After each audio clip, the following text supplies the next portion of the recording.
दरम्यान पुणे जिल्हा परिषदेच्या 73 गट आणि पंचायत समितीच्या 146 गणासाठी 5 फेब्रुवारीला मतदान होणार आहे। जिल्ह्यात 29,76,454 मतदार आपल्या मतदानाचा हक्क बजावतील।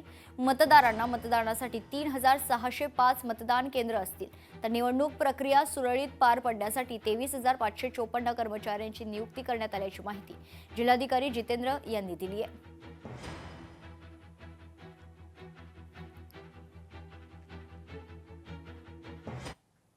नवी मुंबईत लोकशाही मराठीच्या बातमीचा इम्पॅक्ट पाहायला मिळालाय। कोपरखैरणे नटराज डान्स बार प्रकरणात सदानंद दातेंनी नवी मुंबई पोलीस आयुक्तालयाला गोपनीय भेट दिली आहे। डान्स बार प्रकरणाची त्यांनी संपूर्ण माहिती जाणून घेतली। तर पोलीस हवालदारांना बारमध्ये पैसे उधळल्याचा एक व्हिडिओ लोकशाही मराठीने दाखवला होता।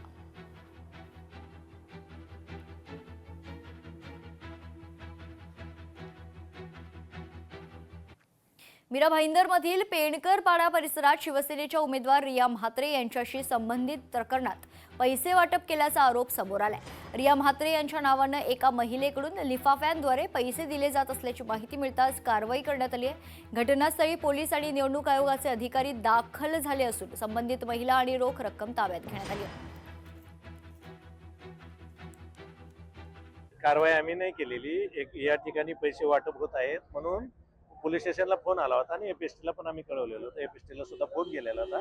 त्यामुळं ज्या ठिकाणी पैसे वगैरे वाटतात यासाठी पोलीस आणि एपीएसटी वाले या ठिकाणी आलेले आहेत। एपीएसटी वाले जे आहेत जे की इलेक्शन कमिशनचे आहेत त्यांनी त्या ठिकाणी जसे तक्रारदारांनी त्यांना सांगितलं होतं त्याप्रमाणे त्या महिलेला त्या ठिकाणी चेक केलेला आहे। त्या ठिकाणी काही पैसे सापडलेले आहेत ते पोलीस स्टेशनला ते पंचनामा करून घेऊन गेलेले आहेत पुढील कारवाईसाठी। आमचं काम आहे या ठिकाणी शांतता राखणे वगैरे ते आम्ही करत आहोत। राज्यातील पालिका निवडणुकीला अवघे काही तास उरलेत, मात्र अद्याप महापौर पदाचं आरक्षण जाहीर झालेलं नाहीये। आजवर महापौर पदाचे आरक्षण सोडत न होता निवडणूक होण्याची ही पहिलीच वेळ असल्यानं प्रशासकीय आणि राज्य पातळीवर संभ्रमाचं वातावरण आहे।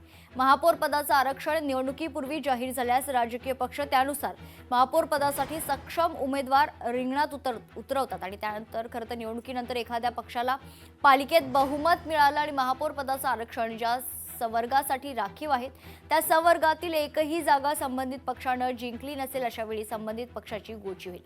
यापूर्वी निवडणुकाआधी महापौर पदाचं आरक्षण रोटेशन किंवा लॉटरी पद्धतीने निश्चित केलं जायचं किंवा प्रभाग रचनेदरम्यान आरक्षण जाहीर केलं जातं, मात्र यावेळी काहीही झालेलं नाहीये।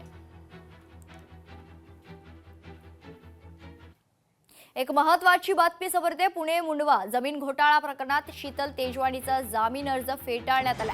न्यायालयानं तेजवानीचा जामीन अर्ज फेटाळलाय। दिग्विजय पाटील आणि तत्कालीन सह दुय्यम निबंधक रवींद्र तारू यांच्या विरोधात बावधन पोलीस ठाण्यात गुन्हा दाखल झाल्याची महत्त्वाची अपडेट आहे।